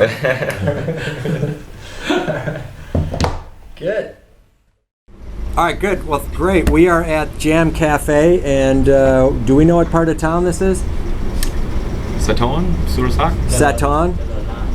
What? Okay. Charunrat, yeah. Charunrat, there it is. Girath once again coming through with the geography. So, Roman Anton Podcast, Duncan Allan is the guest. We're at part 3 of the podcast where we come to a venue, and we came early here so we could talk. Tonight, you'll be playing, and the shows will be not loud, but there'll be a lot of people here, and so we felt like it'd be a little better to come early and ask Dion, the owner, if he'd let us sit down and talk. So the stage isn't set up yet for show. We got construction next door, and we'll work through that. But so this is a place you played at before, and you like it? Yeah, I love it. It's probably my favorite place to play. Yeah. I like this part of town because we're really close to the river. Yeah. I don't make it over here all that much to go out, I'll admit. And so for those of you who know Bangkok at all, it's the Chao Phraya River, and we have the Four Seasons. Our friends over at the Four Seasons and at the Mandarin Oriental are right here. So those are the super luxury stops. And then as we go down this street, you move into the business quarter, right? And we just drove here from the Roman Anton offices. I thought it'd take 90 minutes. It took us about 20. So lucky day, right? Right, yeah. And so do you have your audience? Is it a mix of Thais and Farangs or foreigners here? Or what are you used to seeing in your shows? Last time it was mostly foreigners. Yeah. If there are Thai people, I'd be the friends that my wife has. Okay. A few friends that she has, and we bring them out. It can be a mix. Yeah. There's never one formula. Some shows have had more Thai people. Yeah. But generally, I think more foreigners. Yeah. So I'm just trying to. I'm listening to you, but I'm trying to look around the wall at A House in Many Parts or some of these other performers, and I see a lot of Thai names up on the wall. Oh, yeah. I see a lot of band stickers on the wall for Thai acts. I see the guys next door are Thai who are doing construction, but very cool looking place. A lot of original artwork, and I noticed the graffiti outside is pretty elaborate. So this is a pretty neat area of town in terms of alleyways. We were talking about a lot going on here at night. It looks like there's a lot of restaurants and a lot of small shops. Right. Yeah. But it's nice. So do you traffic going by when you're playing? No, I mean it's surprisingly quiet because it's such a narrow street and it's kind of off the beaten path. Yeah, so, yeah. Okay. Not too much of that. No. Yeah, and so in terms of your comfort playing here, the stage fright, any of that's all gone now? No, that's all gone, and definitely by the time I played it, which was end of last year, I can't remember exactly what month, maybe November. No, very comfortable. I think the next part of like performances and shows is kind of getting more comfortable talking to the audience and engaging, and it went down really well. It was the best performance I had, I think. Last time. I wonder what are your views on talking to the audience? You know, I remember going to Grateful Dead shows many years ago and waiting for Jerry to make a pronouncement or talk, and that was always an epic moment. But you know, I've heard Bob Dylan has particular views about how he communicates. I've been at other shows with big acts where there's little communication. Radiohead, for example, some talk. Not, you know, it's not a rule against it. It's hard for me to tell. Do you reach out and talk to people in the room, or what? I never used to. It used to be, again, just the whole thing of getting over stage fright was a whole step of its own, and then talking was a whole other thing that I hadn't tried even. And I do feel it kind of, if you really can weave in just the right amount of talking between songs, and it kind of pulls the audience in more if you do it right and you're comfortable. And I guess it depends on your personality. And have you done it wrong? Have you said like, why am I doing this? Possibly, yeah. I mean, it's always like a feeling out the kind of process and how it goes, and you realize, oh, I shouldn't have done that or said that, or like called the crowd a bunch of motherfuckers or something like that. Right. Which never is a good idea. Well, Foo Fighters have a good example of that going over very well sometimes, right? You know, so not at them, but saying it. So sure, yeah. And so I guess I'm asking because you get off the performance stage with Dorian Gray and you've been addressing them all night in one fashion or another, right? So different dynamic from acting and projecting and looking at people in the audience versus here looking but not communicating directly except through the song. I don't know if it's the same or if it's different. It's weird because I feel like the acting, you can hide behind that role perfectly, and it's not like you hiding behind the character, so you never, it's more comforting in a weird way. Okay. With this, I feel like you're way more naked, like being on stage, and then because you have to be it's the talking is about just being genuine and being comfortable with being genuine, I think. So have you played with a band before? That's kind of what we're transitioning into, what we're getting together now. And are you the lead of the transitioning thing, or are you playing with another headliner? No, it's like a vehicle for my music. Okay, and so you have a bass player or drummer you're talking to? Yes. Another guitarist? Oh, it's so convoluted, man. It's so complicated. I actually was supposed to have a guitarist play with me today. Right. We played the last few shows. We just haven't had enough time to practice. Yeah. And so I kind of decided today I would do a solo show. It's an intimate space, so it kind of leans towards that, and it's fine. Yeah. Matthew, oh bless his heart, Matthew Fisher is offered to be either the guitarist or the bass player, which he's Matthew Fisher. He really doesn't have to help anyone else with their music, you know, but he believes in it enough and cares and is, I don't know, he's willing to help you with that, and another musician as well who, and I'm talking to a drummer, so again, there's parts and there's people involved, but it hasn't come together yet. Yeah, it's an interesting dynamic. I don't know what lessons learned there are in running, fronting, forming a band, but it's a dynamic. You know, I look at these bands that have been together for many, many, many years. U2, for example, I think we would all know that name. We may like them or not like them, but they've been together and successful for so long. Foo Fighters. It's a process. Yeah, like even Pearl Jam, they had to go through 2 or 3 drummers before. I think what is Matt Cameron, right? The drummer before they settled on a drummer. So. Pearl Jam. Right, that's funny. I would say Pearl Jam. You said Pearl Jam, so it's. Here we are. And here we are at the jam. Right. Well, that's cool. So, when you have played, that's a new dynamic, right? Yeah, and I'm Yeah. not something I'm not used to. So, Yeah. even just playing with the guitarist, but with him like Right, two holding guitars. the electric, it's different and something Yeah. to adjust to, and that's something I've got no experience with, so it's something I definitely have to. It's almost like a whole tearing down. I got to this point performing solo where I got comfortable, and now I'm trying to tear it down and make it different, and it's a huge growing phase. Yeah, you have some songs where you change beats and Yes. and I think Time signatures, yeah, and we'll see how well this works live. You know, it's and how short your temper gets when you're making the 100th mistake on it. You know, it's or how open you are to say, let's keep practicing that, right? Right. It's just a different dynamic. I'm not saying I've learned anything or can teach you anything, but I listened to those and I thought, oh, well, this will be a good moment for him when he gets 3 people up on stage to figure it out. Yes. Some of the songs are just, they're band songs. And that's also, I think, so Matthew Fisher, we were recording the album. And, Yeah. it's taken, we've been on it for like a year. Yeah. And we're ready to release the first song only now, like soon. But it's because we've been waiting to find those members to create a band, to really work on the parts for the songs so we could release them, because they just need that band sound to feel the songs. Yeah, you wonder. I mean, and that's the big mystery here is, do they? Or why? Is it Matt influencing you too much? No, I completely agree. I think it's something we mutually, we just feel that, you know? And I didn't mean that as an insult to you or Matt, but it's funny, like you wrote them as a solo on acoustic. Exactly, yeah. When you come out with a 12-piece orchestra and you're playing electric, then we'll see, like, how does that happen? It's different, yeah. Right? But I think when I was writing some of the songs, I did see them with a whole kind of ensemble or like more members. Fantasy? Like Wembley, the Vienna Boys Choir behind you, fantasy, No, or like just, actually like, here's how I'd like it to sound? What I would like it to sound, yeah. That's a funny process, isn't it? Yeah. Like, if I only had 16 people here who could play Brazilian percussion, this would be...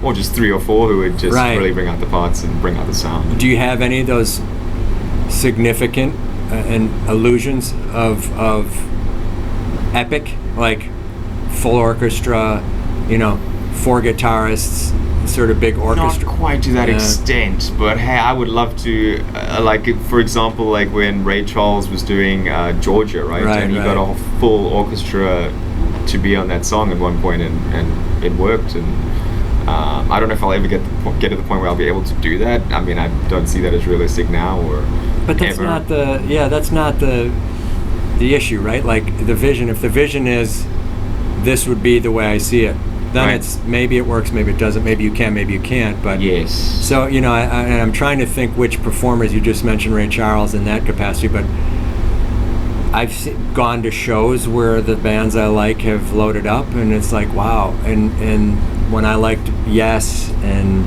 Emerson, Lake and Palmer and the big prog rock bands, 3 guys could sound like 50, in that universe.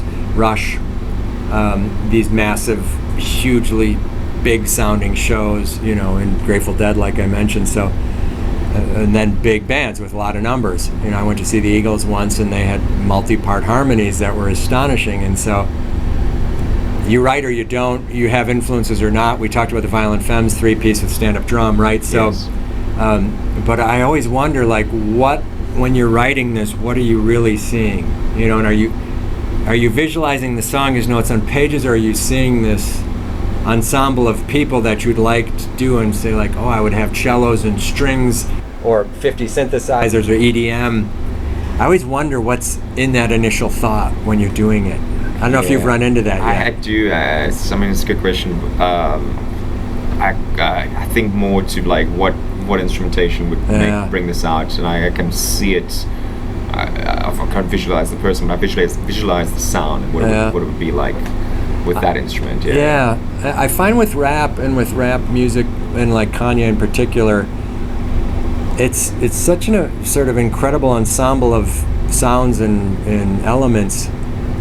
And I wonder if he has a large number of people that he has ready to come in and do sequences, or if they're all there, or it just seems so elaborate, some of this. And I know it's highly produced, and he does, I think, a great job if it's him doing that. And then I think of like Rick Rubin. He's been a little more visible in public on recording with the Chili Peppers or other groups, and how that works and who he brings in. But I'm just curious about that, the song from writing to the song from the end of production. when people change it a lot or how it evolves is a real mystery to me for some. That's probably different for each person. Completely. Because Frank and I often, when we're playing, we'll say, I could see a choir, or I could see, this, or I could see these additional elements for this part in the live show. Yeah. And we'll say that to each other. We'll right, Frank? I mean, there'll be parts where we could see this, but money, time, resources, availability are all against that. So we'll see how that evolves over time. And tonight, when we try and get some live footage of you or not when you're playing, we're gonna pack up here for a little while and come back later. It'll be interesting to see, and if a couple years from now, if we come back and do another one, if there's additional elements or if it holds true to its original form, or first part. Yeah. Well, good. So, Jam, you know this neighborhood at all? Anything around here? Do you stop for food around here? Anything you picked up? Not specifically this neighborhood. Yeah. Because the theater used to be like Sapan Tuxing, which is like 2 or 3 stops over. Okay. There's a few spots there. Right. There's like a really good. Actually, if anyone's looking for a good, it's called BBQ Delight. BBQ Delight. Yeah, it's there's a lot of like Indian and Pakistan. This is like a Pakistani barbecue restaurant. Okay, it's really good and such good prices. Like you won't find Indian food or Pakistani food for that price. Like a curry could be like 150 baht, and it's there you go. Impeccable. It's really good. Yeah. If you'd asked me, I'd have said that sounds like the name of a Chinese restaurant here, but Pakistani. Right on. Yeah, haven't done that. Well, good. Well, look, I appreciate spending time with you today. It's been a pleasure. This is the last segment of the show. So, Jam Café. Yeah. Look it up online.